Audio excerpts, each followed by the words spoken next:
We're live. Call this meeting in order. Call it, Russ. I'll ask you once again, Ms. Hamilton. Certainly, it's my Please, Lord. pleasure. If you'll join me. Father, we are so very thankful for all that you do for us and for this amazing season that we are in. Father, we just ask that you help each one of us to feel your love, your presence, your peace, and your joy in all that we do. We really just hope that we can reflect you and everything that we walk through. And Lord, just thank you for these amazing servants that are here. Just bless everyone that works at this county and bless their families. Keep them all safe during this holiday season. Father, be with the commissioners and give them your wisdom and your discernment and your guidance and all the decisions that they set forth. And Lord, just protect all the men and women that protect this great country that we get to call home. And it's in your son's name we pray. Amen. Amen. To the flag of the United States of America, and to the republic for which it stands, one nation, under God, indivisible, with liberty and justice for all. I salute the flag of the state of New Mexico, as a symbol of perfect friendships among united cultures.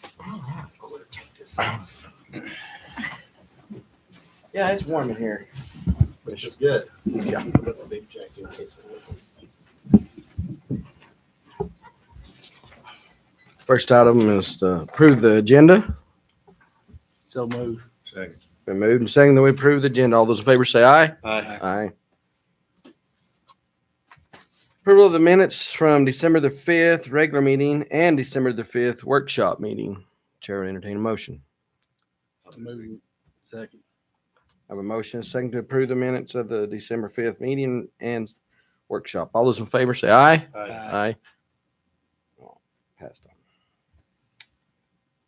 Item 3, approval of accounts payable and payroll, November the 1st through November the 30th, and accounts payable from November the 1st to November the 30th.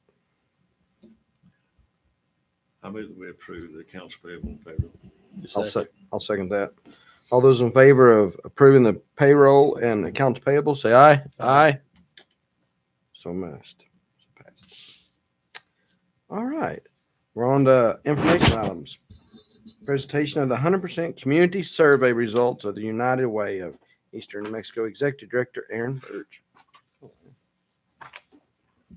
Hello, thanks for having me this morning, and it's awesome to see this report up on the screen in color. That's nice. I'm Erin Birch. I'm the Executive Director for United Way of Eastern New Mexico, and I'm going to just here to give you the results of our survey related to our 100% Community 10 Vital Services report.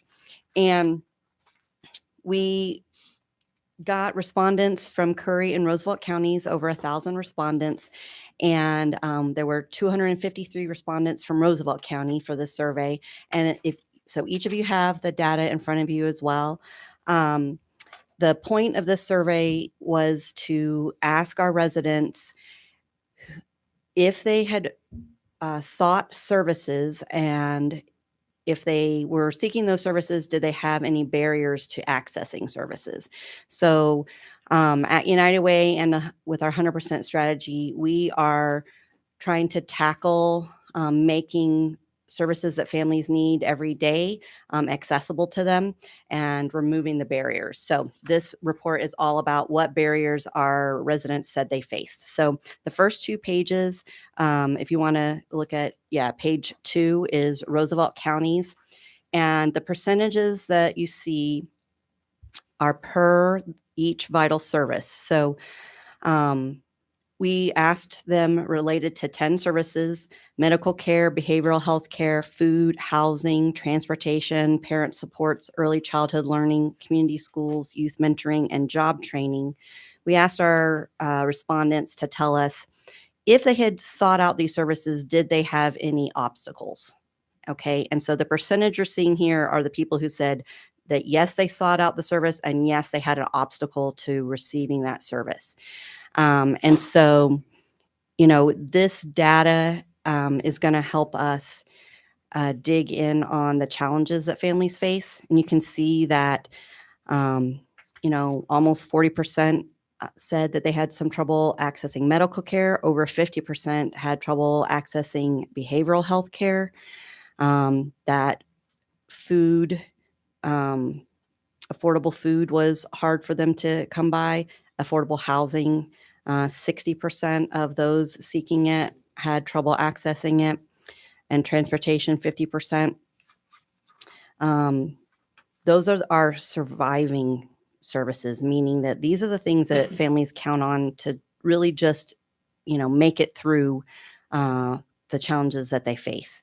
So if you want to continue through the survey, there's a brief description of how it was conducted, where the respondents lived within our counties.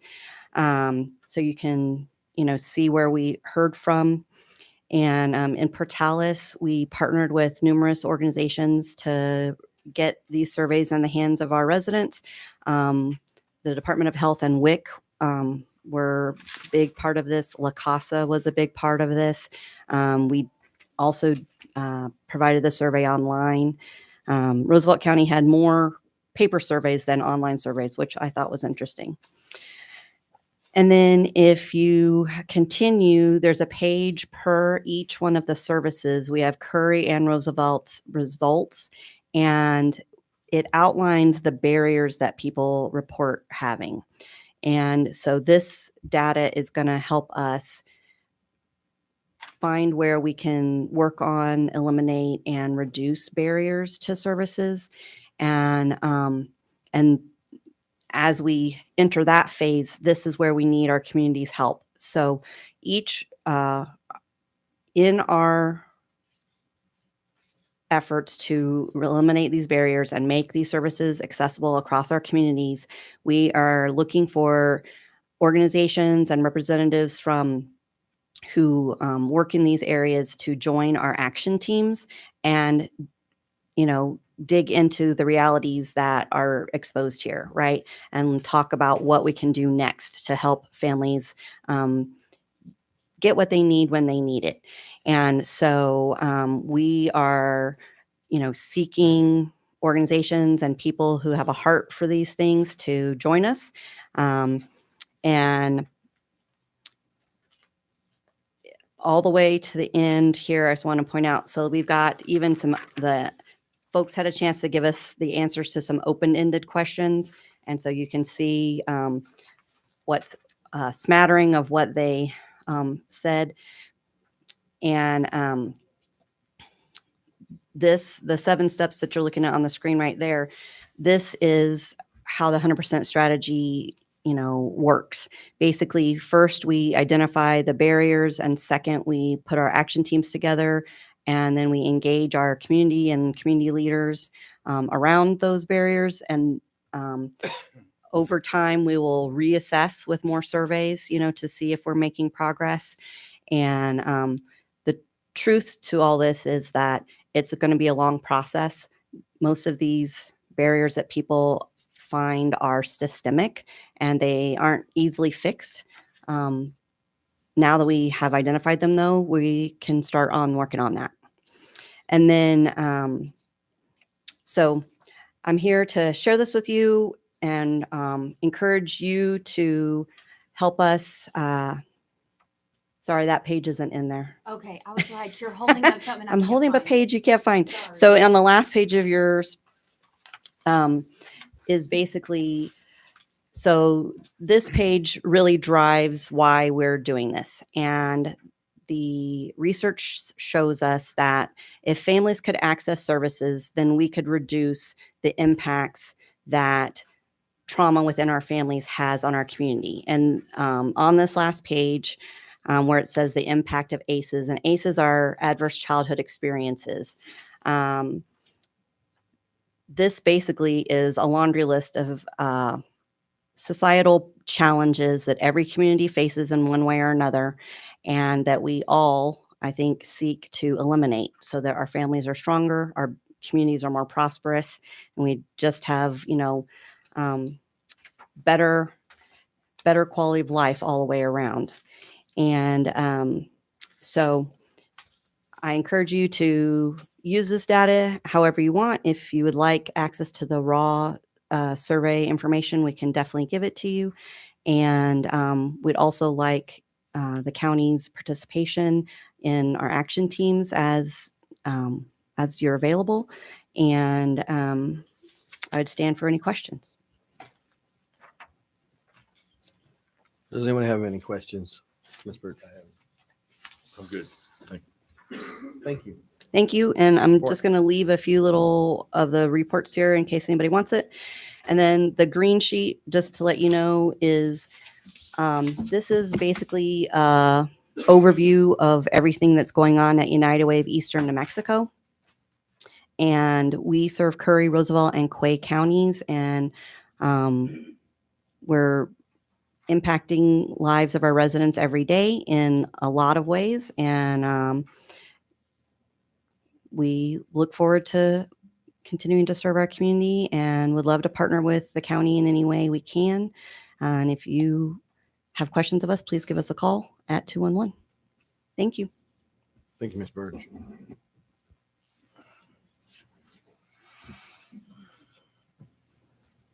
Okay, moving on to item 5, public request. At this time, if there's anyone like to speak anything on the agenda today, now is your time. It'll be limited to 3 minutes. I see none. So let's move on to elected officials. Treasurer's report, Ms. Sanchez.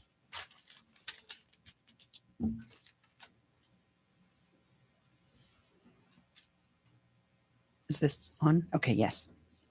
Y'all got a new microphone up here. I didn't see the little button. Good morning, commissioners and chair. Today I want to go over our October cash balances for your general fund. You had $2,217,722.63. You had a total debits of $799,027.36, and you had credits of $640,003.36, leaving your ending cash balance of general fund at $2,376,746.63. Does anyone have any questions over the balances or the report Any that you questions received? for Ms. Sanchez? Nothing there. No. Great. Okay. Thank you. Great report. I just want to wish you all Merry Christmas, Happy New Year. It's been a great year working with you all, and I look forward to getting to know the new elected and working with them as well.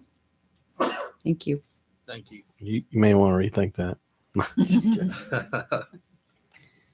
He's all right. can put up with you. I know. Probate.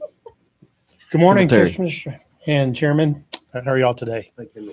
This is the year-end report for the probate. So we had 44 probates up to this point. Well, this morning, so there could be a couple more come in before year's end. So we've done 44, down a little from the year prior, but a lot of inquiries. One of the goals of the probate would be to visit with the Roosevelt County residents, and a lot of times they want to know, how do you avoid probate? And there's nothing bad or wrong with that. A lot of times it makes it easier for the families when a death does come and they can avoid it. So we're doing a lot of education, a lot of training. We had our legal resource for the elderly program workshop again this year in November. We had 25 people sign up for that. And so that was really well received as well.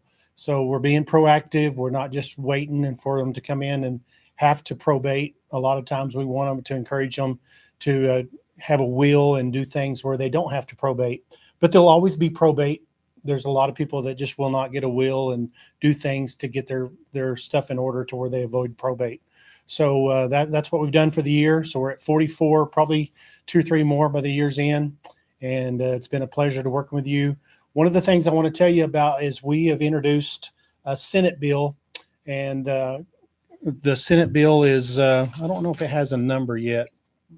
It doesn't have a number yet, but we're proposing that if some changes in the probate law in the state of New Mexico, one of that change would be if a probate judge is maybe out for a period of time or incapacitated or sick or something.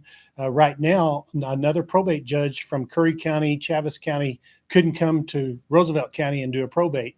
We're going to try to change that law to where if I needed to go to Tobacco County because that probate judge is maybe gone for a couple of weeks, I could go over there and do a couple of probates for them.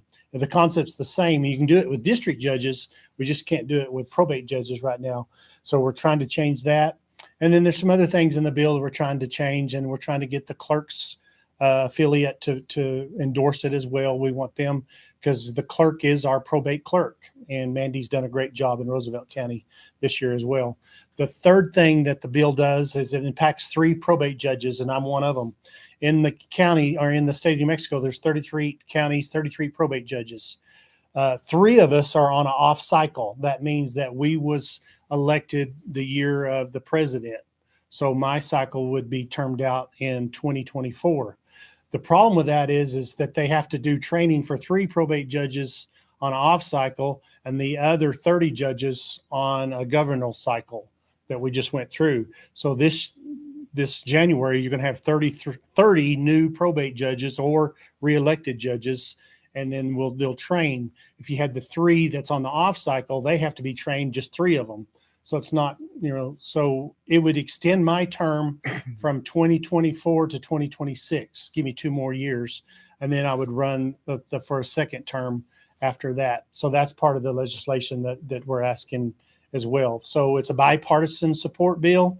That means the Democrats, Republicans, Libertarians, we're all trying to be together in agreement on it.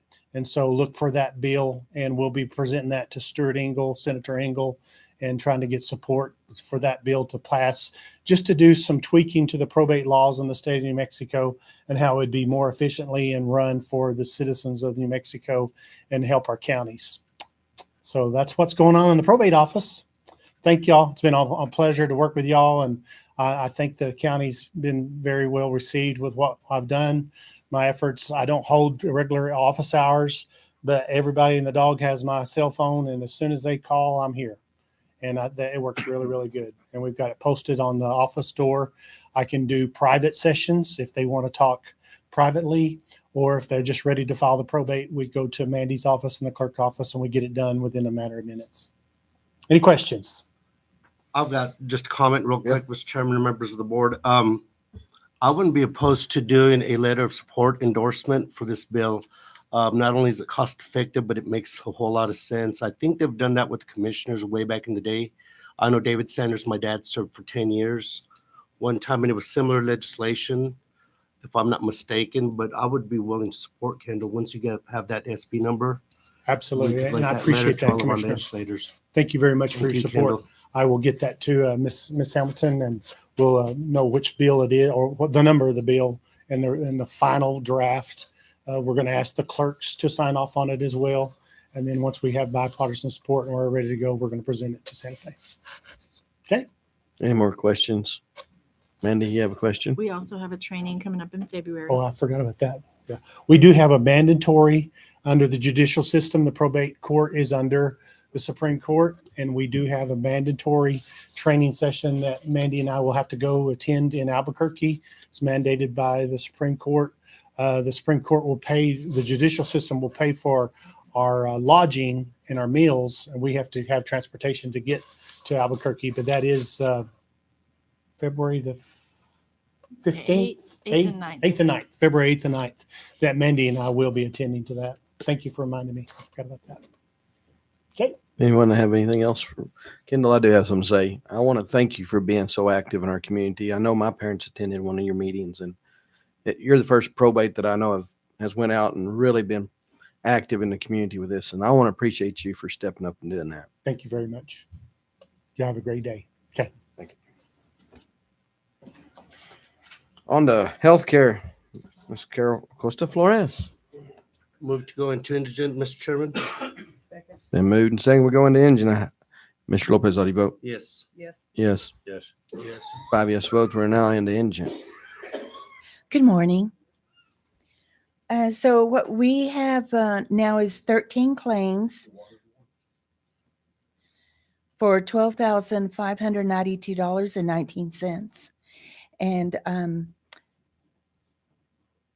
I recommend 9 to be approved for $4,264.61. I recommend 4 for disapproval, $8,327.58. Fedco Emergency Physicians, 4 approved claims for $302.94. Roosevelt General Hospital, 2 approved for $3,933.94. 4 disapproved for $8,327.58. 3 of those are past timely filing, and 1 is for a patient that was not an inmate at this time of service. Concord Radiology, 3 claims for $27.73. Do y'all have any questions? Any questions on the indigent report? None. Chair would entertain a motion to come out of indigent. So moved. Second. It's been moved and second. We come out of indigent. Mr. Greider, how do you vote? Yes, sir. Yes. Yes. Yes. We're now out of indigent. I move, Mr. Chairman, to approve Carla Costa Flores's presentation on indigent healthcare as presented. Been moved and second that we accept the indigent report as read. All those in favor say aye. Aye. Aye. Motion passes. Thank you. Thank you, Ms. Keller. On to the road department. Mr. Lovato. Morning, Chairman, Commissioners. Little update. We've almost completed our capital outlay, $300,000. Within the next couple of weeks, we should be finishing up on that, and I'll be getting all the paperwork to Ms. Flores.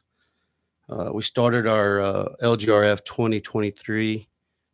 We've completed one project on it, and we'll continue. In the next month or so, I would like to put 2 crews together to build roads. We got a lot of projects on the books that we got to get done and fix. So within the next month, I'll put 2 crews together. So that'll be 6 guys that will be building roads. But as of right now, in our maintenance, we're blading roads. And these roads that we're blading, every route has 2 blades on them right now. And I like to tell you a little bit about that. We're doing training as these guys are going. So every route has a lead man, and then we also got our new employees that are starting out, and these guys are rolling with them for about 3 or 4 months, and they're learning and seeing and what this lead man is doing to build these roads. And then we'll rotate them, because every lead man does something a little bit different with these pieces of equipment. So, and that way they can get a lot of education on what to do with that blade. So right now, we also are shredding. We're making our last round on shredding. That will be done in a couple of weeks. We've been cleaning cattle guards, and we also been cleaning roads with tumbleweeds as the calls come in. They continue to come in. So November 25th, I got a phone call day after Thanksgiving. Mr. Montiel called me, and we had a power line that was across South Roosevelt Road AC and 480, New Mexico 480. And we got out there, Johnny and I, and we ended up closing that road and barricading it. And Johnny called dispatch and let them know that the road was closed also. Roosevelt County Electric Co-op couldn't get there that day, so we put barricades, cones, we did everything in the world. This line was about 10 foot off the ground, and if somebody would have hit it, it would have been really bad. But it all worked out. The very next day, Roosevelt County Electric Co-op got out there and they fixed it. Well, it sparked Johnny an idea in Johnny's head that we needed to do a safety class. and he put this. He got with Roosevelt County Electric Co-op, and we did this electrical arcing, and we did this training just last week, and we went to the co-op, and they did this demonstration on what these power lines will do and what you should do if you roll up on an accident, or if you are part of the accident, what you should do and what you should not do. We did this about 7 years ago. So my seasonal operators, it was a good refresher, but my new operators, it was an eye-opening what this electricity will do to equipment, vehicles, humans. So it was a really good training, and we continue to train. We continue to do our mandatory training and classes that is expected of us. So that's all I got for right now, Miss Hamilton. You want to do that first, or you want to? Okay.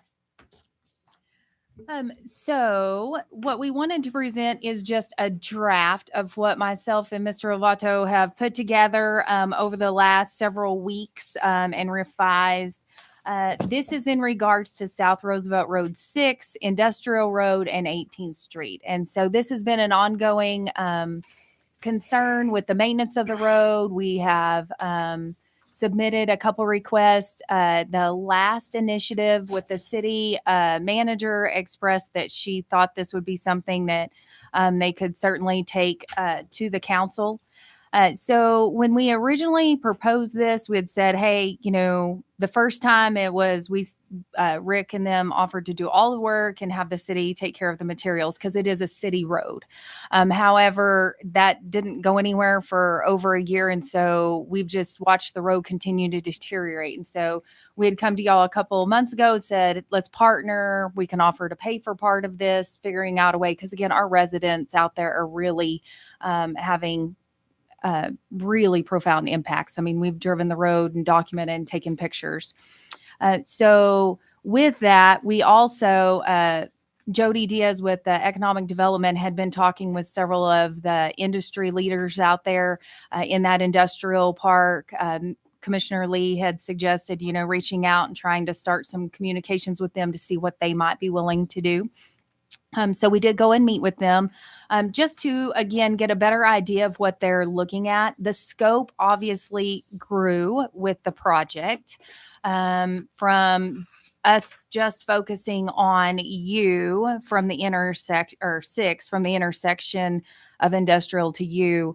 There's actually 4 phases that Mr. Lovato has identified in his draft on page 2. So on page 1, it's just the map of the phases and the work that is requested to be done. And then phase 2 or page 2 are the different phases. So the first phase is the reconstruction from the intersection going west to on 6. And you can see that we are looking to provide labor, equipment, traffic control, and we've recommended providing $105,000 of the material, and then asking the city to contribute about $50,000 for road materials, and also to have them trim the trees and remove it. Industry really wants to see a lot of concrete work, and so our proposal was to ask local industry to contribute $70,000 for that section as well for the concrete. So this is just a draft that we've laid out. We wanted to hear and let y'all look at it, see what your thoughts were on this. Once we felt like we had a draft put together, we wanted the commission to be able to bless so that we could at least propose this to the city because none of this work will be able to start until the spring. But that road is in pretty dire shape now. The city did go out and do some patching and took care of some of those immediate safety concerns that were out there. But there are 4 phases that they recommended. And we also need to get some kind of draft of what the phases are to DFA, and DFA being the milk producing major contributor out there. They in turn are able to disseminate it to all of their contractors that provide their transport services to see how all of us can work together to be part of that solution and what each one of them might can do.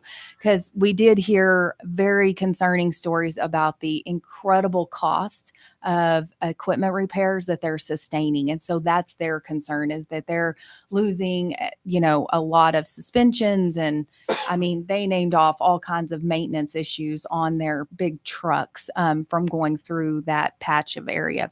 So we have this one laid out. We again have the county doing work in each one of these phases. Mr. Rovato spent a lot of time out there. I told him I'd be happy to set the stage. And then if y'all have questions, anything specific, concrete work is a combination of Rick's team doing traffic control, the dirt work, the compaction, all of that stuff, but then hiring out and contracting for the concrete itself being brought in and everything. And he's done all the research as far as the rebar requirement and the PSI and how many thousands of pounds they can put for different things and the loads. And there's a lot of expansion that can happen out there with some of these companies and some of the things that they're really trying to put forward. Mymar is looking at doing, they're in the middle of several $1 million expansion and enhancement out there to their yard. And so they're hoping that we can really get this moving forward with what we're trying to put out there. And again, all we can do is put together the estimates and we can make a recommendation of what we think the county can try to help with all this. Since it's not a county road, we really, we felt like we were really making a good effort here to really partner with all of our entities for this. So that's what you have to get started. Mr. Chairman, Yes. I've got something. We have been talking about this road for a long time. We've made every effort to have any type of joint powers agreement with the city. So I think with this information here, thank you guys so much, because it shows cost estimates, numbers, factual numbers. If you drive down that road, I went down there Friday, and it is dangerous. My recommendation, I know you've got 4 phases, and I'm not sure, I haven't really read this thoroughly, but phase 1 to go from U to Industrial Park on 6, because that's heavily traveled, and that's what's got a lot of it's a hazard, safety hazard for everyone. So I want to again thank you guys for doing this, Amber and Rick, because it just will show the city and other entities what we're talking about. My $1 million question is, when doing the JPA, I know we have to have an ICIP. Everything's changed in the governmental structure of how we go after infrastructure or capital outlay monies. Is there any way we can tag team with the city and have this project earmarked with our local legislators? Because there's going to be money and lots of it this year. Whatever y'all can do. So all we have to have is an intergovernmental agreement. We have a draft that we worked on with them when we redid U several years ago. So once we had this put together, then we can put together our draft. That was something that Mr. Knudsen had fleshed out. So we'll have our new legal team look at it as well. But we need to work in the specifics. Phase 1 is the 6 from industrial to that. Phase 2 is actually from the industrial intersection going kind of southish, yes. where it's the main entrance into the DFA yard. And again, it's at the point where they're putting caliche and having to patch it and everything. So they identified some of the criteria, like the critical criteria areas where it was most heavily utilized. And we just driving the road, that was our first concern. I mean, there were potholes that were 8 and 12 inches deep. Definitely would take out a suspension on a car.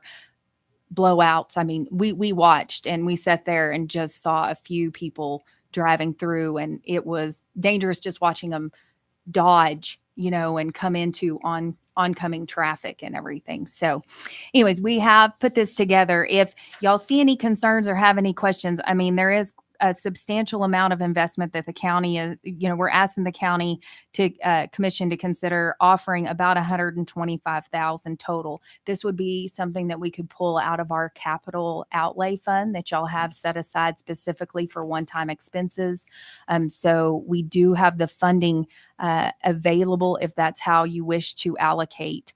We just know that it's going to take quite a bit of work. And we just said that between the city and the local industry, they're going to have to determine how to proportion out those concrete projects on phase 2 and phase 4. And again, we're just making recommendations on allocations as far as the city, or because we don't know what their budget capacity is or what they're able to do. We just know it's imperative to start the work and try to get something, because we cannot afford to lose this industry Right. because of the issues out there. Whose district? Commissioner Dixon or Commissioner Greider? I know it kind of borders. Okay. 6 comes out of my district. Yeah, okay. I knew it was right there close. I think they all get calls. I have, and I'm the city county commissioner, so It's everybody's road. Yes, this is sir. a perfect example of if we come together. So many of Big so many of our project. residents work out there. That's where they make their living. That's where. Are Yeah, you and needing a Jody- motion to Jody- send this to, No, or just I something just that y'all want to gonna make present? sure we have a blessing to move forward, because all we can do is just provide this to them, because we can't finalize an agreement until they can tell us what they're able to do and how they're able to partner with us. Some of the things like the tree trimming, there's very little. It's just their staff going out there and doing it, but their monetary contributions, we need to know what those can be so that we can finish out and flesh out that intergovernmental agreement for the road work. And again, Commissioner Lopez, if y'all are able to get earmarked, this isn't necessarily something that's on our ICIP. I know there were sections of 18th Street and some other things on the city ICIP, so it might be something that can come under them. And if it is under them, then they can utilize our contracts to purchase materials. Our road team is still able to do all of the work. We've put in the recommendations of both a double chip and a micro seal to try to have some longevity to this road and see it, because it's going to be another one very similar to what we incurred out there at Sundale Valley with the heavy traffic loads and just the burden that's placed on that roadway. Does any of the commissioners have any objection to them submitting this to the city? I'm done. Sounds good Move to me. forward. You have our blessing to go on with. Thank you, commissioners. Yes. So today we have a special guest. We have our liaison from District 2, Miss Arnett, and also Louis Mata, our engineer for District 2. One of them. One of them.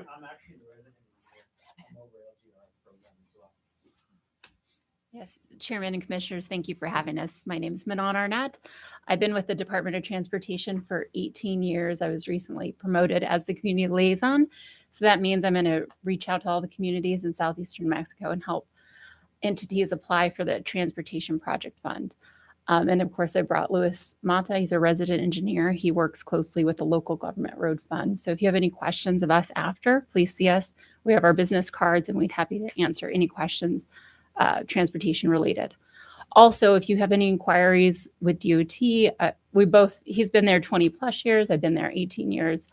If you have any questions about aviation, rail, maintenance, construction, traffic, I'm a good source to get you to the right person. And that's all I have. Thank you. Awesome. Yeah. First and foremost, I want a card.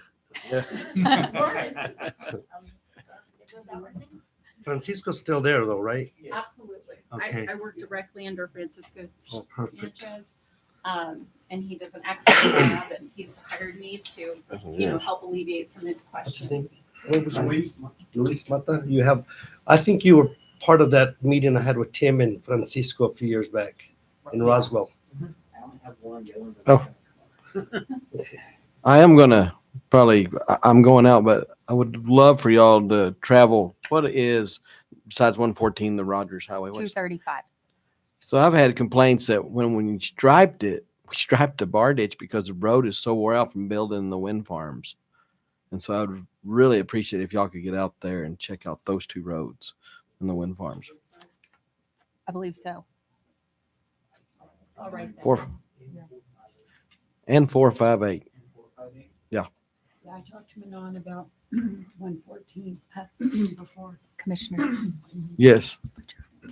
Oh, I don't want to sound naive, but is this the same position that Dodge has? Your position? He does government relations statewide. He's going to be working with legislature asking for additional funding. So it's similar. We had a person named Sigrid who did something, reached out to the local governments a while back. So I'm kind of filling her position. But George Dodge is with us and more on a statewide level. And I'm sure y'all have Amber's contact information, right?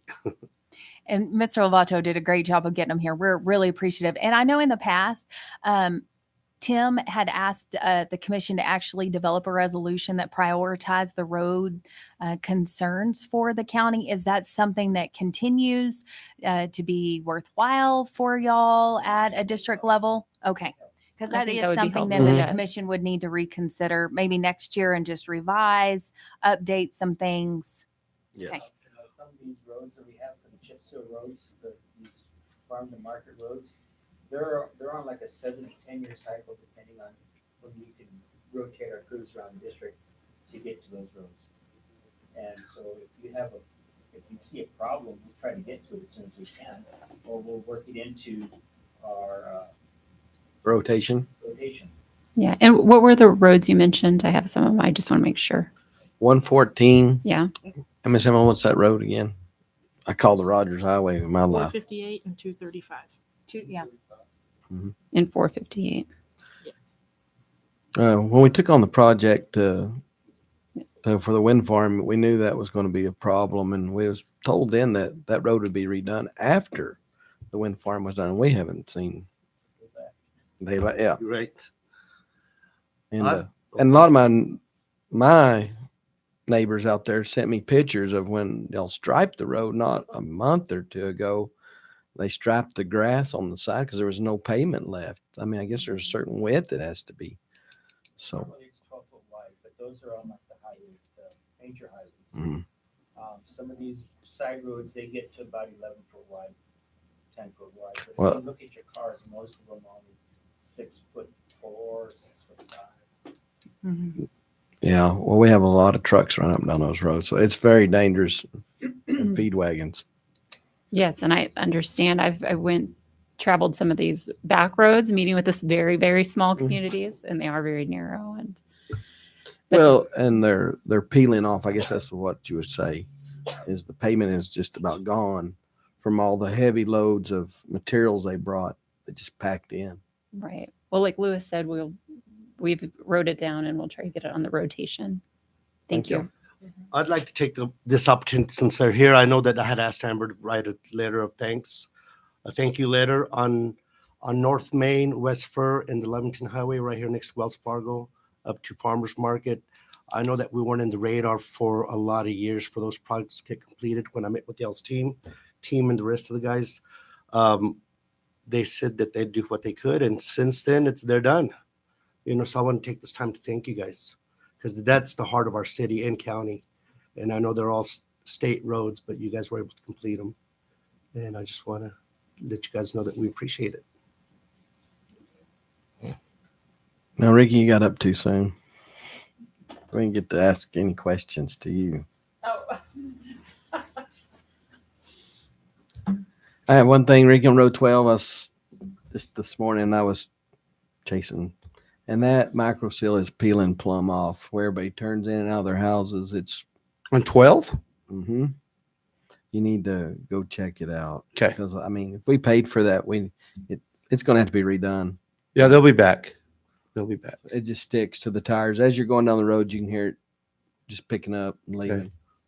And Miss Carpenter lives on it, and her turn in, you can done see ruts, and all she has is a Yeah. pickup. So And they'll be back come this spring because we like $600,000-$700,000 worth of projects to finish.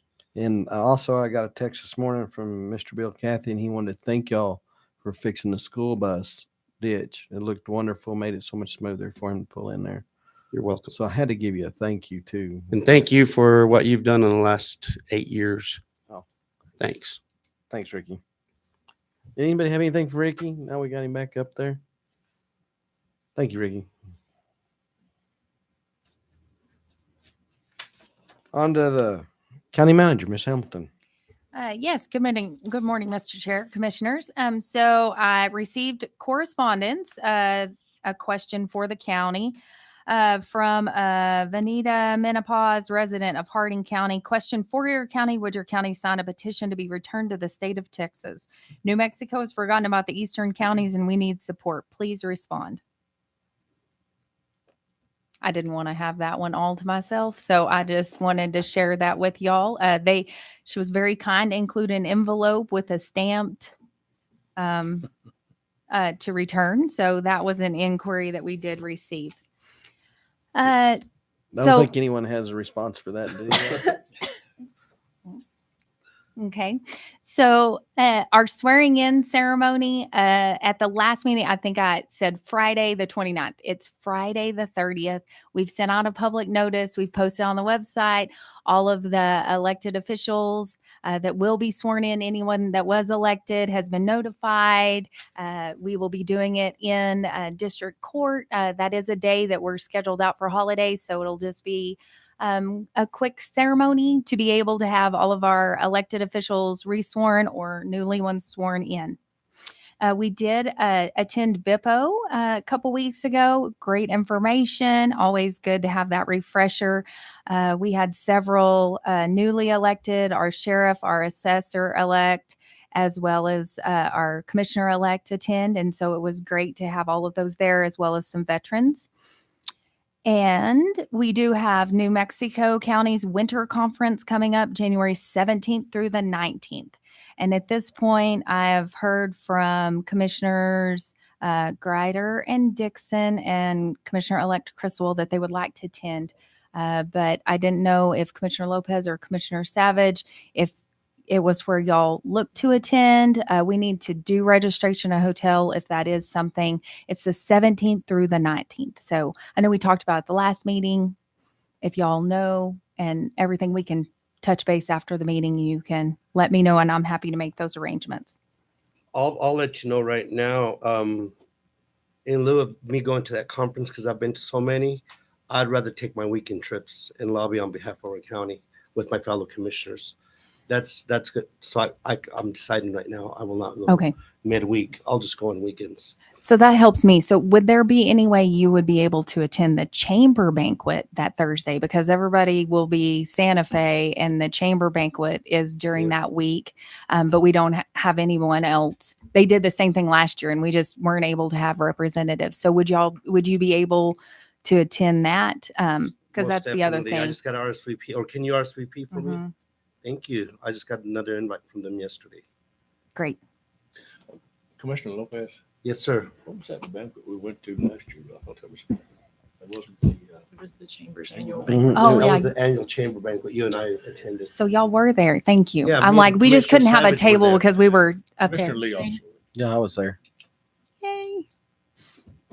Thank you. Yes. You know, I like to go. Well, it's hard when they've moved it up to this week that we always are in Santa Fe. It makes it scheduling wise, it makes it extremely challenging. So And the other one that I'd like to attend, you haven't mentioned, is the legislative dinner. It's usually on Monday nights. that's the next one on my list. So it's on January 30th. Y'all have received the initial invite and invitation.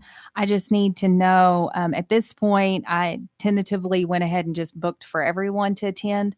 And that way I can release as y'all aren't able to. But that is always a great opportunity to go up and have like the Sunday, Monday, and Tuesday or whenever, however long y'all can commit. So if you would let me know after the meeting what you're able to do. The event itself is January 30th that evening on Monday night at the Hotel Santa Fe. So I'll circle back with each of you on that one. Okay, so the next information that I have is in regards to the insurance coverage. I attended the New Mexico County's Insurance Authority Board of Directors meeting last week. There is, of course, it's tough for our county because our insurance costs are going up, and we had known and been told to anticipate that insurance was going to go up. We've had some very expensive claims within the last year and some exposure, so we're having to be prepared for that. When they first told us about an increase, they thought about 20%. It might be 20% for a couple of years. However, they have come back since then, and it is going to be a 40% increase for our county for law enforcement. So, yes, it is something that we will have to adjust our budget accordingly. And that will be something that we will bring in our January or February meeting when we process our next quarter of budget adjustments with Ms. Rivera. So the other thing is that all deductibles are going up to 50,000. We had a deductible of 25. It's now 50. The insurance market is extremely tight, and with law enforcement over the past several years, as we've all seen, it's just become increasingly litigious. There's a lot of claims. There's a lot of exposure.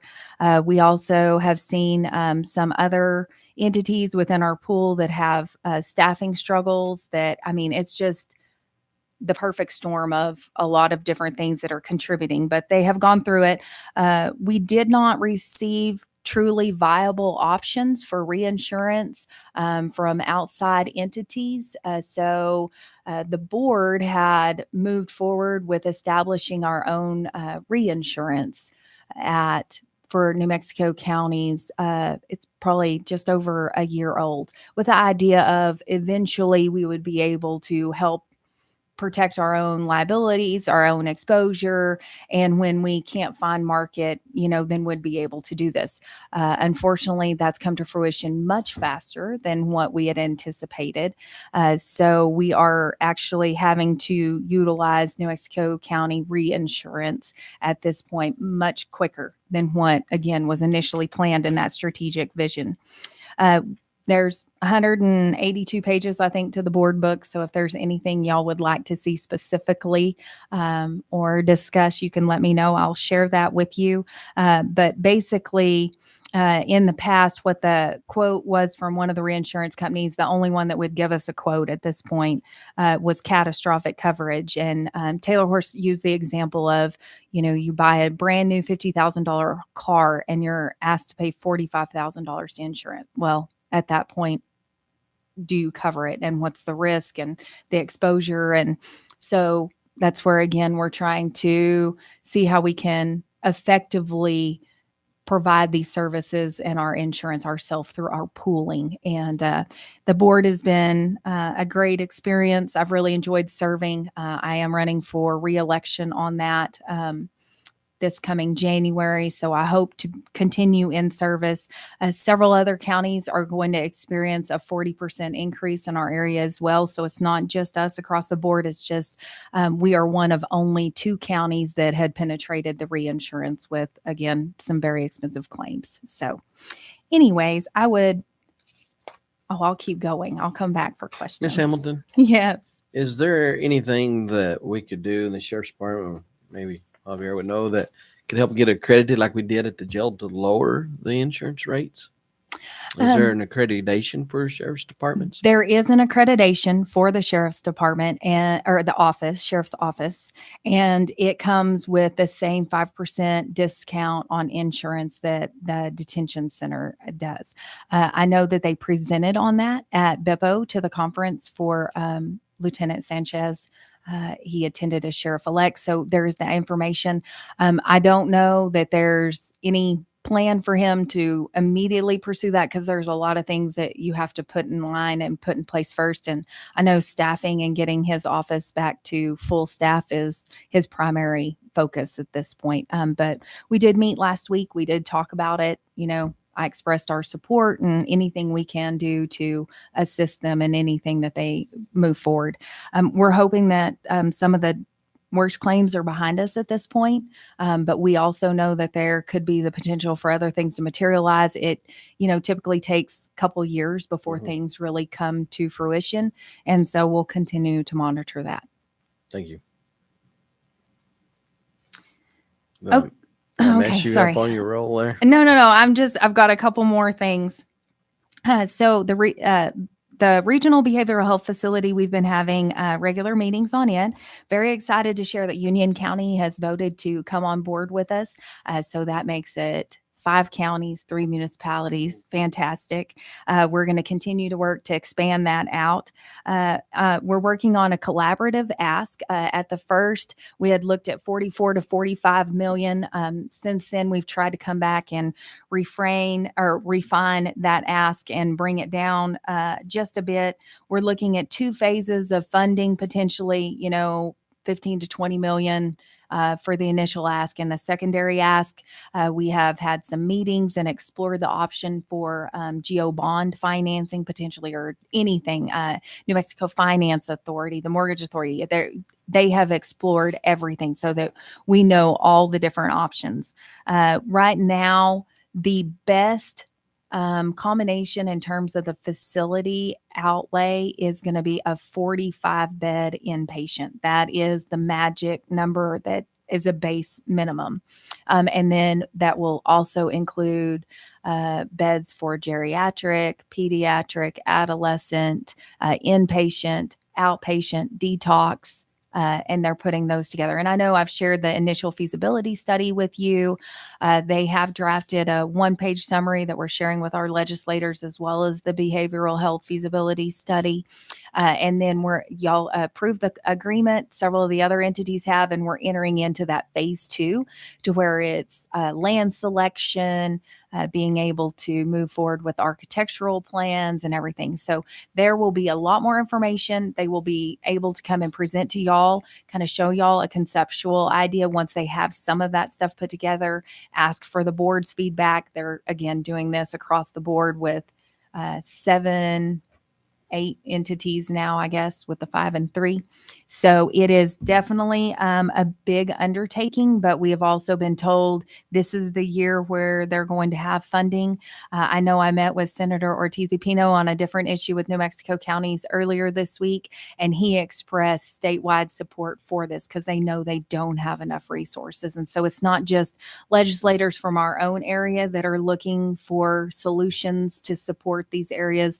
They're looking at it as a state, and they said that they had been hearing consistently in all of their interim committee presentations the need for behavioral health facilities. It's just really, as Commissioner Lopez knows, it's one of those just really forefront issues that are affecting everything. I mean, it's our law enforcement, it's our detention centers that are the de facto hospitals right now. So there's a lot of work to be done, but we're definitely moving a lot of great things forward, and we're excited to see that continue on.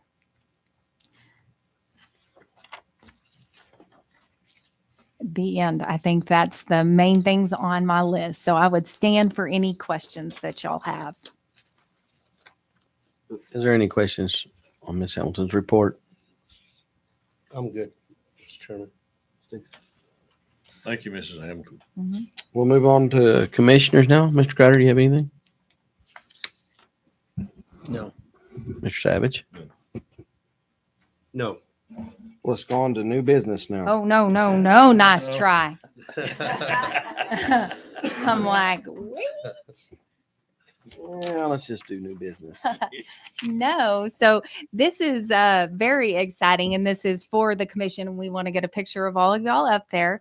But we are very honored to present to you a plaque presented to Louis Shane Lee in honor of your exceptional dedication, stewardship, and commitment to Roosevelt County. Thank you for your public service, December 2022. And Commissioner Lee, I know the others will have several other things to share, but you and I came in together pretty close to the same time. And I know at times been a really long 8 years for you with some of the challenges that this county faced. But it was incredible to see you answer the call to serve public and to take it so personally, that you invest so much time and resources, and you studied and you learned and you asked questions. But that doesn't go lightly. You're leaving it much better than you found it, which is what I think we were all raised to do. And just really appreciate all of your efforts and your leadership. Again, just having a servant heart makes all the difference, and you do it for the right reasons. So thank you for all that you've done. We really do appreciate it. That's very nice. Thank you.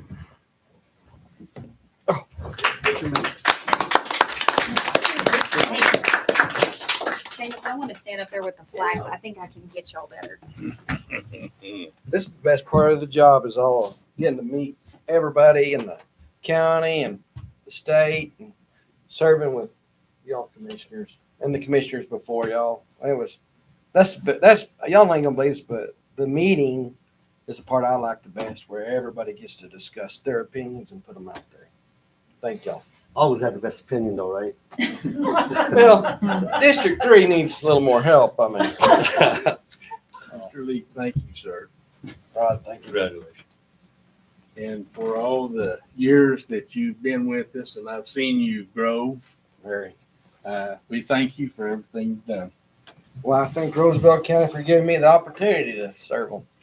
And I'm telling you, y'all got another good one coming. He's like me. He'll settle down if it gets a little sticky. He'll make it a little more enjoyable. Okay, 1, 2, 3. Perfect. Thank you. Thank y'all so much. Y'all didn't have to do that. Thank you. Thank you. I asked for this job. I don't have to. I am going to miss it. That's for sure. Y'all are the only ones I can argue with and sometimes win. My wife always wins. Now let's get on to new business. Oh, little comment. You know, Commissioner Lee, I've taught school several years, and kind of my theme was the 3 ways to be a leader. First is by example, second is by example, third is by example. And I think that you've demonstrated you're a great leader in our community, and not just over the last 8 years, but through your lifetime even as a young member in the FFA chapter at Floyd. You exerted powerful leadership abilities and leadership by example. I really appreciate that about you. I appreciate your contribution to the community and the example that you set for other people to follow. And thank you for your contributions. Thank you.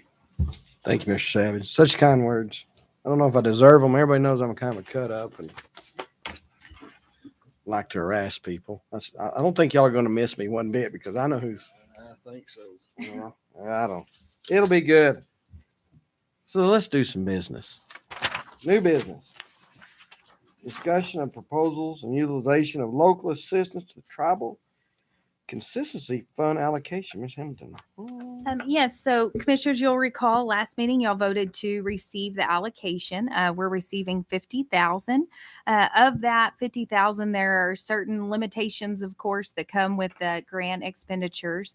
And what we would like to look at doing is actually utilizing that money for 2 things. So one, we had some initial discussions and talked about the need for some strategic planning for the county and what that could look like. And with New Mexico County's Insurance Authority, we were able to find a visual strategic planner that brings a completely different kind of new concept. Instead of that same old sit down and strengths, opportunities, threats, weaknesses type thing, it's a much different process, and it's really expansive. And I know I've talked to some of the elected officials, department heads, it would be a county effort from all of our leadership team, the commission, as well as other elected officials and department heads. And it's just been really neat to see some of their work product. And that is one thing that we would like to be able to look at utilizing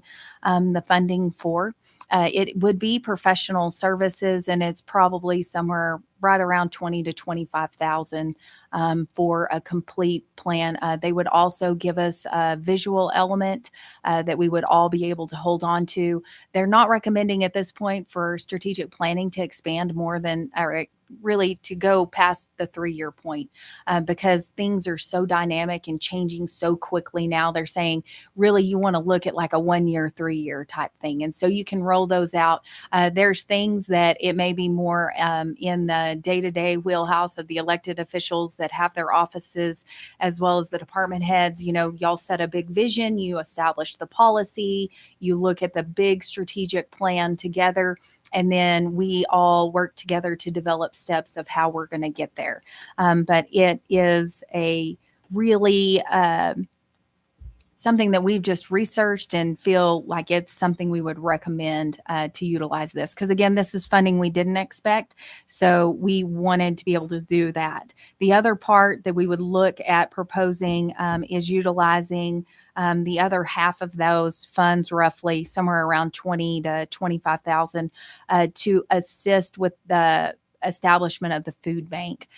When the food bank leadership submitted their application initially, as we talked about, they didn't have wage rate requirements figured in and some other things that really increased the scope because it is a public works project. And so HVAC, some things that are just basic that they needed.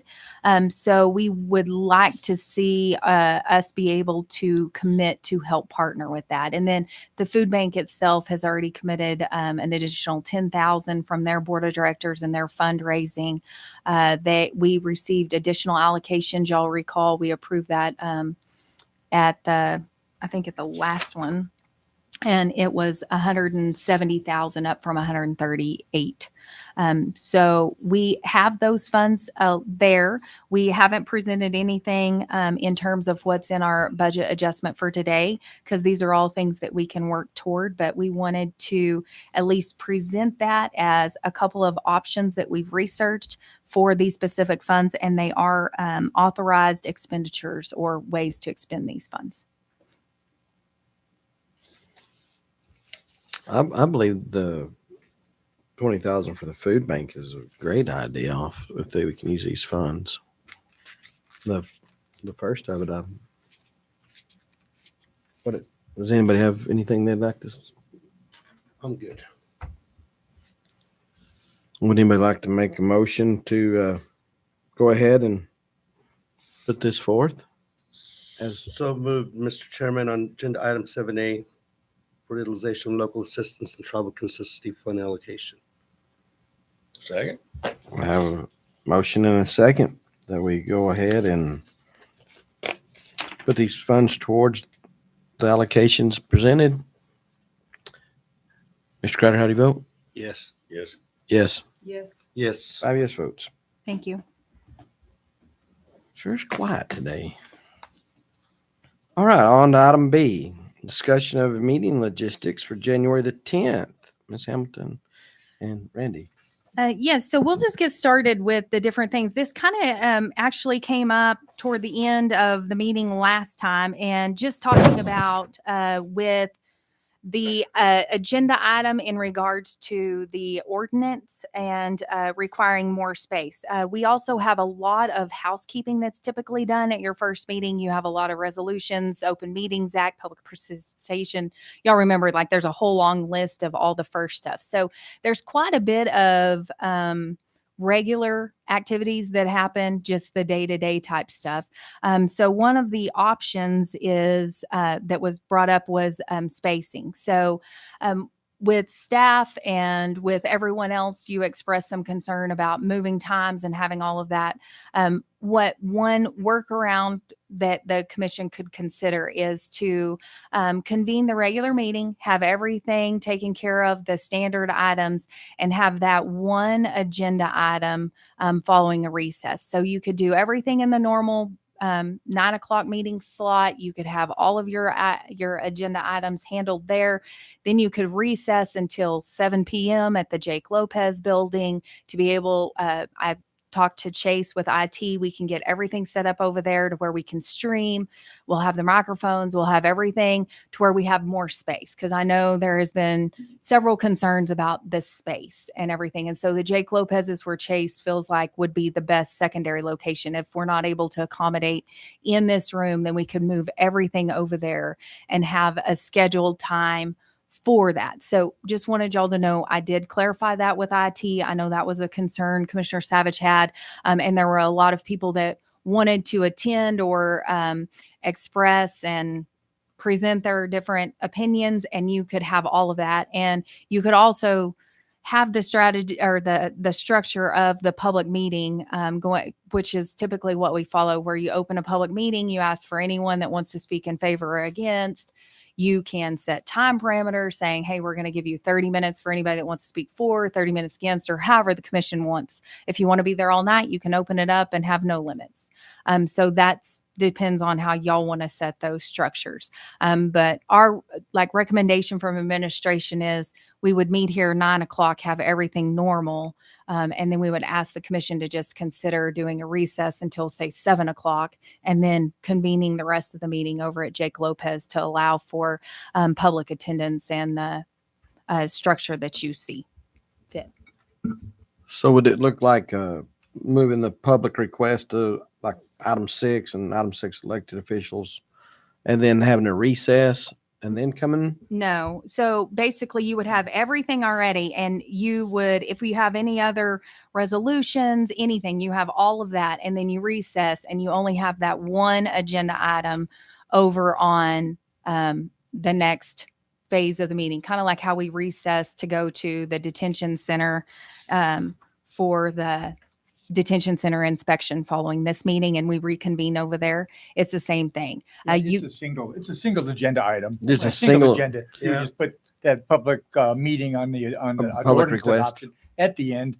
One of you just simply make a motion to recess until a time certain. We'll post notices around the courthouse to let everybody know that we are still in recess, but we will reconvene at that particular time and finish the agenda.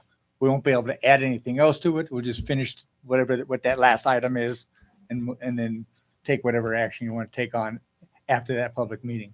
Would you need 2 public requests in case if there was any of the new business that somebody wanted to speak about? before? Again, it's just that one item. So what we've typically followed is you have a public hearing. So when you open up the public hearing, anyone that's in attendance that's for it or against it has that opportunity. You have, as a commission, gone into public hearing before adoption of any ordinance. And so that's not the same as public request. It's specific to this agenda topic. Would we need to set a time limit today before we open that up to a public hearing? Well, frankly, I think that's a good idea, because then everybody goes into that meeting knowing what the rules of the road are, and then there's no surprises. I mean, obviously those time parameters can shift if you want them to. I mean, that's completely up to the commission. But if you do set some general time limitations in advance, you can post those, put those as part of your agenda, and then there's no surprises to people when they show up for the public meeting on January 10th. So what do we do like in the regular meeting if we get to public input or public requests, and there's a whole slew of people that come that morning not realizing that they would want it, that they'll have that opportunity again, and then we end up being here and have Or repeating, they go back and or repeat. they do it here and then go back and repeat there, and we have 150 people show up in here. Well, the goal is, again, the way you have it laid out in the agenda, it's very, very clear. And then we would send out a public release specifying all of this. The Roosevelt Review is really great to be able to just print it and put it in there and share that. We would have it posted on our webpage and everything like that. And at that point, I mean, if they show up and you choose to let them, oh, yes. Whoever is the next chair, if you choose, then you have to figure out the structure. But again, they're going to have ample time for the other. So if you set a time and you said, okay, we're going to allow up to an hour debate for those that want to speak in favor and an hour for those, it just has to be equal. So if it can't be 30 minutes for the ones that are for it and an hour against, you can set your parameters, and then we will advertise that very clearly on the agenda saying all public input related to this ordinance is moved to this section of the meeting. Yeah, I don't think it's, So- I don't think it's at all unreasonable to say, take your item number 5, public requests, and say any public request relating to this particular agenda item will be heard We Oh, discussed. at perfect. 7:00. I think that's completely reasonable. So you focus everybody at the same time on the same issue. So Mr. what Crowder? keeps them from going ahead and having to repeat? I mean, yes, I understand what you're saying, but you're trying to let them focus on giving their time. Well, I think maybe what you do is when you describe this item on your next agenda, Yeah. you say, this is for any item not related to this ordinance, and any comments Okay, related to I this got you. specific ordinance will be heard at 7 PM. And so you specifically outline on your public request agenda I item think that's a that it's anything's game except for this particular topic. Sure. Then I have think that's one- okay. Then I have one more question for the commissioners to think about.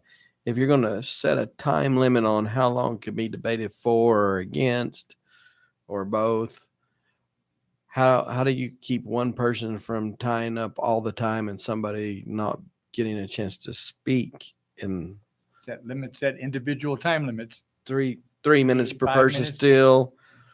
If you're speaking on behalf or pro or You still have those timeframes established in your public participation. So everyone would still be allotted their 3 minutes, and then you could allow like a cumulative time. And again, we would put it very clearly on the agenda. We will be, the commission will be allowing, because the other thing is obviously if they feel strongly one way or another, we hope that they're contacting y'all, emailing you, calling you before the meeting as well, instead of just coming and expressing their concerns there. And could we possibly, like, when they get there, if they're going to speak, maybe, and I don't know if y'all want to do this, they Have a come and they list? sign in, Mhm. and then we listen, they speak according to how they signed in.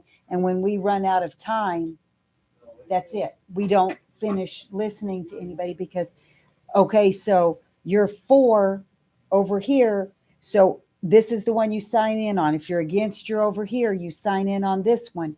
And then when we get to our hour or 30 that's minutes, 20 people at 3 minutes for 20 each. people, and then we're done with that side. And then we flip to the against or whatever. I was just going to suggest that a sign up sheet is absolutely in order. And ideally, a pro and an against sheet so that you can keep reasonable times as to how many people and what amount of time is consumed for each side. And at the end of that, I think what I would do, Mr. Chairman, whoever's going to be the new chair, is just do what they do in the legislative committee meeting. Since you run out of time with people speaking, ask those remaining people, all those in favor of the ordinance, raise your hands. We can take a number, take a count. All those against it, same thing. And so everybody gets at least some measure of participation. And what I would do also, this is just kind of I'm gonna put on my teacher hat here for a second. I would call this a public meeting because I make a distinction between public meetings and public hearings. Public hearings under the law are generally quasi-judicial and require witnesses to be cross-examined or to be subject to cross-examination. We don't want that here. What we're conducting is a public meeting so that we obtain information from our citizens about whether they approve or disapprove of this ordinance. So there'll be no cross-examination and none of that stuff. Just people showing up, telling you what they have to feel about it, and make it part of a meeting. So you wouldn't want to recess into a hearing on this one. Just keep your meeting open, make it a public meeting, take your comments from your citizens. Sorry, we've spent some time and tried to research how to meet everyone's concerns and needs and really propose some structure.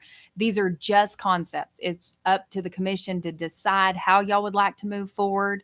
It's just, these are our best case recommendations of how to allow that balance of public input, but also have time to make your decision. And then y'all obviously have all the time in the world to make your own debate once you hear the public comments.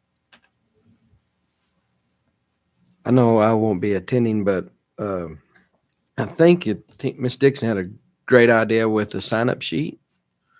I guess we'd have to decide, or y'all would need to decide of how many people you want to speak for and against that ordinance, allowing 3 minutes. Well, so just if you set a time frame, it just depends, because there are times when people get up there and take 30 seconds and there are times when they take the full 3 minutes. So if you have a master time, it's just With a you sign-up work down sheet. the list, and as many people as you can get through within whatever time y'all set, then you work through it. And you may have more than enough time. We've been running about an hour of public comment, so you may have enough time within those parameters to get to everyone and hear them. I don't know exactly how many people will be showing up. Mr. Crowder, was you? Yeah, I was just wondering. So would you rotate or just say, okay, we have the pros speak now for the 1 hour and do their 3-minute jobs? Or do you rotate one or the pro and against? Well, if you're going to set a time limit of an hour for the pros, and an Yeah, hour you're for the going to against, have to. it's hard to keep that time if you're going back and forth. I mean, Yes. you certainly can. That's probably the most fair way to do it, but it puts a timekeeping burden on whoever's keeping the time. You know, Back burdens. so I mean, it doesn't have to be exact. 60 minutes and 60 minutes. It could be 60 minutes and 30 seconds. As long as it's reasonably fair. You don't want to give 60 minutes on one side and 2 minutes on the other side. So however you want to structure it, that's up to you. Ms. It might be Dixon, good to have the counterplay. It may be good to hear all of one side and all of the other side. I mean, that's your call. I think both ways sound good, but at the same time, I'm thinking if we do, like, if you want to go back and forth, like you were talking about, and going back and forth, 2 different timekeepers. Lily, not she's looking leave- for something to do. Perfect. Like, one be the for and one be the against timekeeper, and let them go back and forth and kind of. well, that way Like it's no making one it has the Just last set 2 hour hours of for the thought. entire hearing. Yeah. And you just go back and forth. And when that time is expired, that time is expired. Oh, I like that better. Yes, because we're not. Yes, 2 hours and it's over. And it's And over. that way we don't say, okay, we've picked one side, pros or cons. Say we picked To the be first or cons to go last. First. Because that wouldn't be fair. That's right. And then the pros are at the end, and then it's going to be like, well, that wasn't right, or whatever. And we can maintain, Liliana and I, we can maintain our list and then call out the names and have them as they move forward and alternate. And then we can just keep our 3 minutes and know that globally, however long y'all set for the time limits, we can certainly do that. That sounds very much more doable than that. It does, doesn't it? But we'll set 2 different sheets, right? A pro and a con 2 different sheet. sheets. What do y'all think of that? Mr. Savage, you was wanting I to think comment. 10 speakers at 3 minutes apiece will be 30 minutes. And we've already had a couple of meetings on this. Plenty of time for people to contact their commissioners. So I would say 30 minutes per side would be ample, because we've already heard quite a bit of opinions on it. And if our commissioners, without amount of time, with the amount of comments they've had, emails, letters, public comments and meetings, if they haven't kind of got a grip on pretty well how they're feeling about this by then, I don't think any more debate or input would be of any benefit. So I'm thinking 10 for, 10 against would be about 30 minutes. Unlimited. That's just my opinion. Whatever y'all want to do suit me fine. Commissioner Lopez, do you have something you'd like to? I just think we're reading too much into it. Is my personal opinion. With all due respect, it could be so simplified, because we're going to pretty much hear what we've heard the last 2 meetings. I've received numerous calls, text messages, Letters, you saw the letter I received here. That was a fun one. But anyway, I would just go with that idea, 30 minutes per side. Period. So again, we would love to say an hour, and then the chair, at the discretion of the chair, we would keep time, and we would just call on, like we would keep a master timer of an hour, and we would just call for, against, and just rotate. So y'all would hear the balance of opinions presented. Is that what I'm understanding? Yeah, it was 30 pro, 30 con. But Or instead however, of, for and against. again, if you're just rotating, saying an Yes. hour total, and we're going to call equally, unless more sign up for one way than another, and then y'all can wrap it up. I mean, yeah, you said an hour for the total time. I mean, if more than one, let's say there's 10 people sign up for one side and only 2 for the other. I mean, obviously that side's going to run out. There's nothing wrong with continuing to hear from the other side that had the more people that sign up. Just limit it to an hour I'd say that's total would time. like to Yeah. adhere to the 3 minutes. But limit Per each speaker. speaker to 3 minutes or whatever it is that want to do. Yeah. And I would go further to say, I would put it to the discretion of the chairman on that day, based on the crowd that's going to show up and who's going to be for and against. The chairman can say 3 minutes per you for and 3 minutes per your 10 that you brought.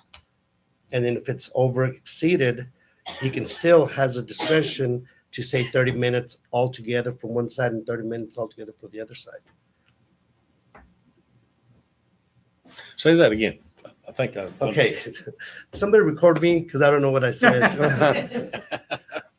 I'm just thinking it should be in the discussion of the commission chair on that night, depending on the crowd, the volume of crowd, and who's going to sign up to speak either for or against. And then you could determine as a chairman, okay, so there's 7 on this side, 10 on this side, 3 minutes per piece, and it's a done deal. That would take up 21 minutes on one side and the full 30 minutes on the other.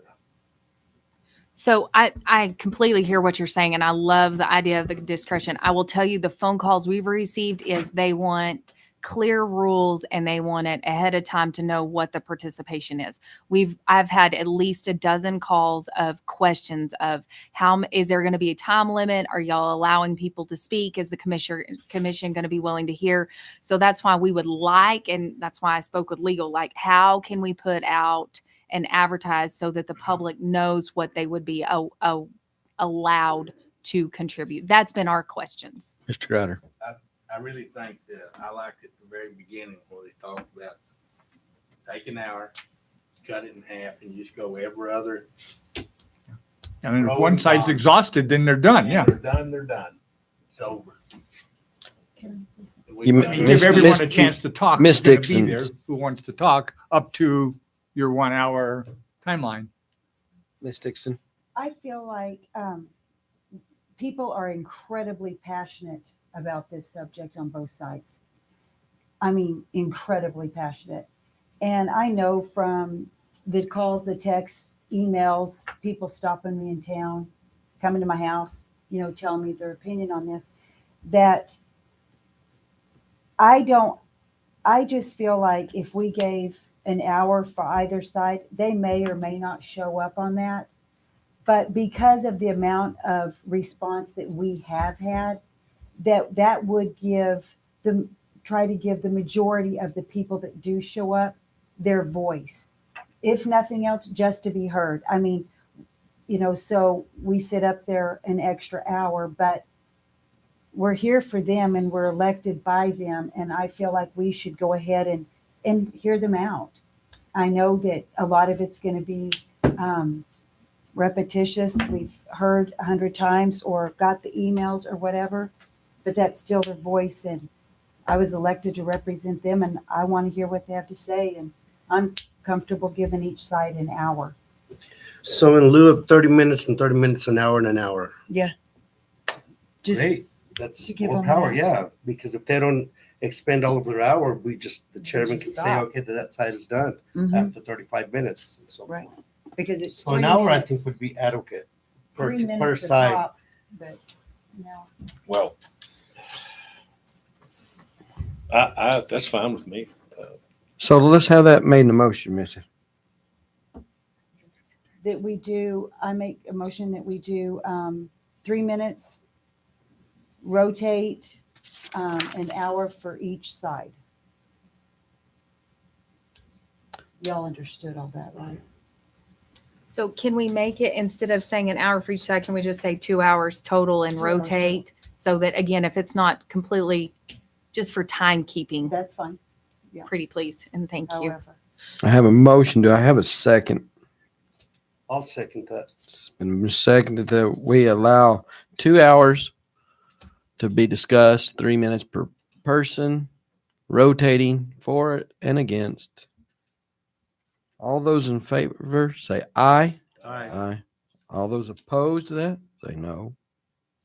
All right. Now then, the next thing I have to ask you for y'all's thought is, when are you going to start taking signups? Because people are going to be ready to start saying, I want my name on the list.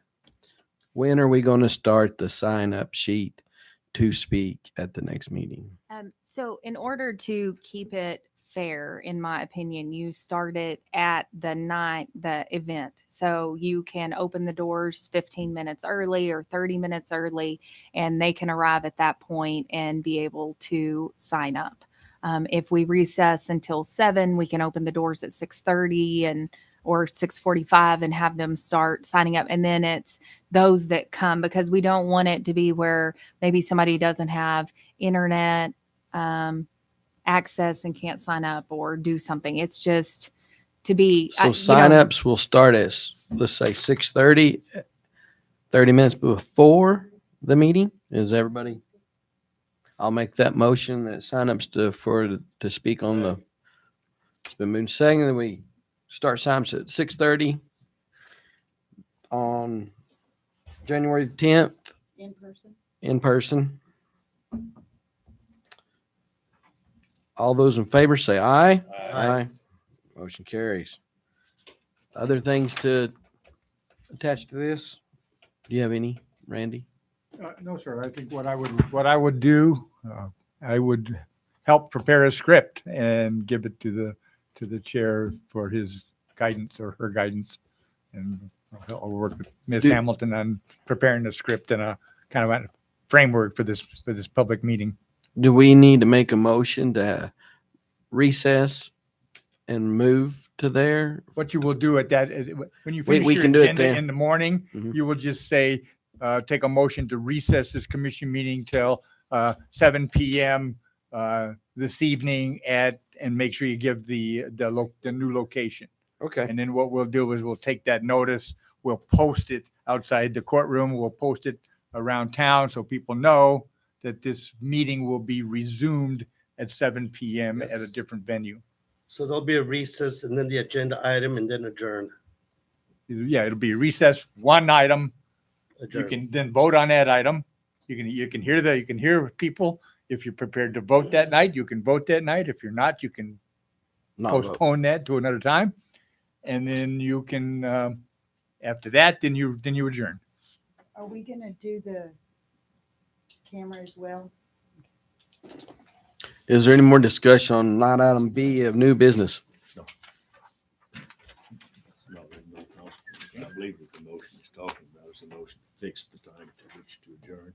Mhm. It's a motion that when we adjourn, we remain adjourned until 7. There's a motion to do that according to parliamentary law. But- So that would be the motion on. the And make sure agenda. the motion is to recess and not to adjourn, because if you make a motion to adjourn, you're done. To recess. Can't come back. That'll be on. No, we're not. The motion to fix the time to which to adjourn is the motion that when we adjourn, we remain adjourned until. The motion to fix the time to which to adjourn is to establish a legal continuation of the present meeting. So we'll have to do the recess if you want to. I think it would make any difference, 6 or 1. It works the same, Commissioner. Okay. All right. Well, I guess that'll be addressed at the next meeting on the 10th. So let's move on to item 8. A, Request approval of New Mexico Sentencing Commission intergovernmental grant for crime reduction awareness. Ms. Hamilton. Yes, so Mr. Chair, Commissioners, this is something we had reported on. We were awarded this grant for $65,000. It is to provide training and also some consulting to help us figure out how to set up a mobilized community response team. This is just one of the many things that we're working together as a team for our judicial district in response to behavioral health and the crisis that we're facing. So I would just ask for y'all's approval to enter into these two grant agreements so that we can move forward with these funding sources. So moved, Mr. Chairman, on agenda 8A. It's been moved and seconded that we accept the Commission intergovernmental grant agreement. Mr. Lopez, how do you vote? Yes. Yes. Yes. Yes. 5 yes votes. On item B, approval of a memorandum of understanding between Roosevelt County and the New Mexico Sentencing Commission for data sharing exchange pursuant to crime reduction grant award. Ms. Hamilton. Yes, so this just goes in conjunction with the grant award, and this is just in regards to the reporting that complements that. Move to approve. Second. Been moved and seconded that we approve the memorandum of the understanding. Mr. Greider, how do you vote? Yes. Yes. Yes. Yes. 5 yes votes. Thank you. Motion passes. Moving on to item C. Request of approval award of the ITB 2023-4 Roosevelt County Detention Center Interior Reserve. Boy, I'm getting all tongue. Yeah. To the Sternal. RG Lady Plaster. There you go. Good morning, Renovation. Chairman and Commissioners. That was lengthy. I know. So we released an invitation to bid for external renovations at the detention center. This includes stucco and insulation to the back addition of the building. The stucco will cover the new installation and restucco over any weaknesses throughout the building. This project will remain budgeted from the ARPA funds. As you may recall in the budget, it was initially estimated at about $190,000. This increase is due to the pricing of also the restucco of the face of the building. With that, I would like to request the approval of the ITB to be awarded to RG Lath and Plaster. They were the only bid submitted to the county, and that amount is for $244,180. Chairman. So moved on agenda item 8C, Mr. Chairman. Sorry. Second. Have a motion and a second to accept the approval of the award of the ITB. Commissioner Lopez, how you vote? Yes. Yes. Yes. Yes. Yes. 5 yes votes. Thanks, Mr. Sweet. Item D, approval award of ITB 23-5 Roosevelt County HVAC upgrades to JQ Air and Electric LLC. Okay, well, so we released an invitation to bid for HVAC upgrades. In the specifications of this ITB is for 7 units for the detention center and 7 units for the public health office. This project was also initially approved in our ARPA funds budget. We at the time had an estimated cost of about $135,000. We received 3 responsive and responsible bids from local vendors. JQ Air and Electric bids was responsive, responsible, and the lowest cost price to the county in a total of $144,300. With that, I asked the request of approval to award JQ Air and Electric. Second. Been moved and second to approve the award for the HVACs to JQ Air and Electric LLC. Mr. Greider, how do you vote? Yes. Yes. Yes. Yes. Yes. 5 yes votes. Thank you. Moving on to resolutions, ordinance and proclamations. Item A, consideration of resolution 2022-46, second quarter financial budget adjustments, part 2. Yes, we are. Okay, so included in your packet are several budget adjustments for second quarter, part 2. Budget adjustments include the additional $32,203 that the food bank was able to receive from DFA to go towards their food pantry building. Also included in the budget adjustments are the $50,000 budget adjustment for the monies we received this month from the LATCF, as Ms. Hamilton mentioned earlier. And then other budgets include the DWI reversion grant of $14,600 and the Sentencing Commission grant of $65,000. With that, I'll stand for any questions. And Mr. Chair, if I can, just to clarify, so it's only recording the revenue. We wanted to see how the commission voted today and authorized us to move forward. So we'll have to come back for the authorization for the expenditures at a later date for the LATCF. Mr. Chairman, I move for the adoption of 9A. Second. Then moving to second for the adoption of Resolution 22-46. Roll call vote. Mr. Greider, how do you vote? Yes. Yes. Yes. Yes. 5 yes votes. Resolution passes. Thank you. On to item B, Resolution 2022-47, Roosevelt County Healthcare Assistance Policy. Ms. Carol Costa Flores. Yes, so the Healthcare Assistance Program policy was created and approved in 2015. And we have, ever since then, we have done one update in 2019 was the last update on the HCAP policy. The HCAP policy has worked very well to keep the cost of medical healthcare assistance in the budget. The update that I'm talking about now, the first update, denied claims for indigent claimant will not be considered for payment if a claim is denied by primary insurance for incorrect ICD-10 coding or incorrect procedure codes from the provider of medical services.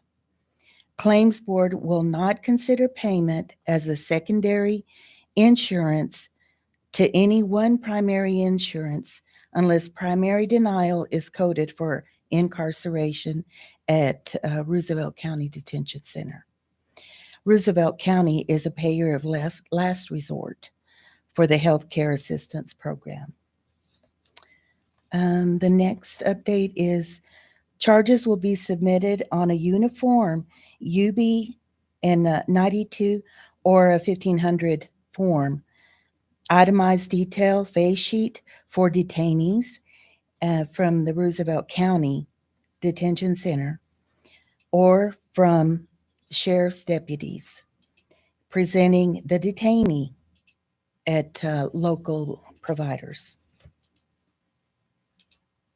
The 1500 and UBs must have the treating diagnoses or nature of illness codes. And with this, I request that we have these updates added to the HCAP policy. Mr. Chairman, I move for the adoption there of 9C. I'll second. Bless you. It's 9B. Excuse me, 9B, I'm sorry. 9B. Been moved and second to accept the Resolution 22-47 Healthcare Assistance Policy. Roll call vote, Mr. Lopez. Yes. As I think of that song. Ms. Dixon, yes. Yes. Yes. Oh, that's funny. Motion passes with 5 yes votes. On to item C. Thank you. Thanks, Carol. Thanks, Carol. Request approval of notice of intent to consider ordinance 23-2, considering tax rebate of part of property tax due from low-income taxpayers. Ms. Hamilton. Yes. So, Mr. Chair, Commissioners, this is something that you have to consider as the board annually each year. This is not something that the Commission has adopted in the past, but you'll recall we have to do this on odd numbered years. So we did this in 2021, 2019, 2017, as the legislature saw fit to put it in the statute to require county commissions to actually consider this. All we're asking is y'all's approval on the notice of intent so that we can publish that this will be something that y'all would then consider at the January 10th meeting, and we meet the statutory requirements. This is not a passing of the ordinance. This Nope. is just a Notice of letter of intent. intent. That's correct. Formality from 2 years ago. So I move to approve agenda item 9C. Second, it's been moved second to approve the notice of intent. Mr. Grutter, how do you vote? Yes, sir. Yes. Yes. Yes. Yes. 5 yes votes. Thank you. Letter of intent pass. Media, Ms. Hamilton, have they reached out? Let me make sure we don't have anything.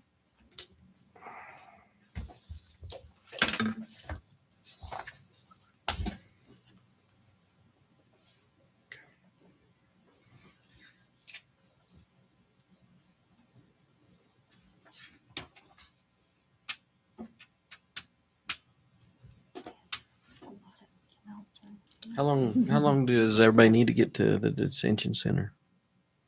There's no media communication, so we're good. Does there have to be a quorum? Yes. Yeah. It does have, is there going to be a quorum? I'm going. Going. Somebody else? I'm going. There's a quorum. Paul, you going? I've got a meeting that I didn't want to cancel out on. I think Good. this would be a good But you time guys have a for you quorum. to go. I know how nice it is anyway. If we can meet over there at like 11, that gives them 15 minutes. 15 minutes or whatever. That's plenty of time, I believe. So we will recess till 11 o'clock and reconvene at the detention center for our annual walkthrough. We're now in recess. All right.